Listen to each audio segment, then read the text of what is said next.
নতুন করে হিংসায় আরও 11 জনের মৃত্যু হয়েছে। সেই আবহেই ফের কারফিউ জারি হলো মণিপুরে। ইম্ফল ইস্ট, ইম্ফল ওয়েস্ট এবং থুবল জেলার কারফিউ জারি করা হয়েছে। ড্রোন, রকেট হামলা, গোলাগুলি বর্ষণ এবং পরপর হিংসার ঘটনায় নতুন করে যেভাবে উত্তপ্ত হয়ে উঠেছে রাজ্য, তার প্রতিবাদে যেভাবে রাস্তায় নেমে এসেছেন সাধারণ মানুষ, তাতেই আপাতত 3 জেলায় কারফিউ জারির সিদ্ধান্ত গৃহীত হয়েছে। মঙ্গলবার সকালে ইম্ফল ইস্ট এবং ইম্ফল ওয়েস্ট কারফিউ সংক্রান্ত বিধিনিষেধ শিথিল করার কথা ভাবা হয়েছিল। ভোর 5টা থেকে সকাল 10টা পর্যন্ত বিধিনিষেধ শিথিল করা বলে ঘোষণাও করে স্থানীয় প্রশাসন, কিন্তু শেষ পর্যন্ত বিধিনিষেধ শিথিল করা হয়নি। আইন শৃঙ্খলার কথা মাথায় রেখেই কারফিউ জারি করা হয়। জরুরি পরিষেবার সঙ্গে যুক্ত যারা সংবাদ মাধ্যম, আদালত, স্বাস্থ্যকেন্দ্রের কর্মীদের ছাড় দেওয়া হয়েছে শুধুমাত্র। গত 1 সেপ্টেম্বর থেকে এখনো পর্যন্ত মণিপুরে নতুন করে হিংসায় প্রাণ হারিয়েছে 11 জন।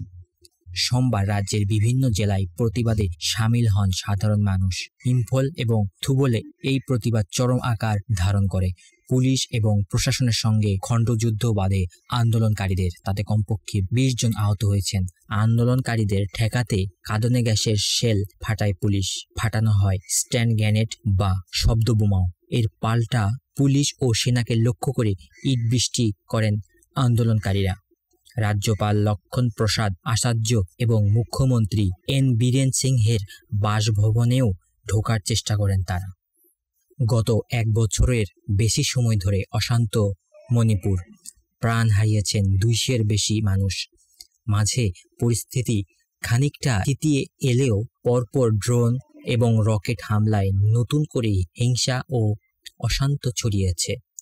উত্তর পূর্ব ভারতে এর আগে উগ্রপন্থীদের হাতে কখনো ড্রোন বা রকেটের মতো অস্ত্রের ব্যবহার চোখে পড়েনি।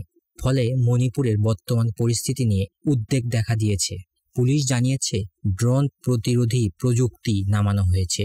সেনার হেলিকপ্টার টহল দিচ্ছে লাগাতার। পাহাড়ি অঞ্চলে বেশ কিছু বাংকারও গুড়িয়ে দেওয়া হয়েছে।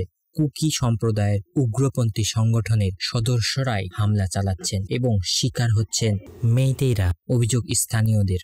যেভাবে রকেট এবং ড্রোন হামলা চলছে তাতে রাজ্য প্রশাসনের ভূমিকায় প্রশ্ন তুলছেন সাধারণ মানুষেরা।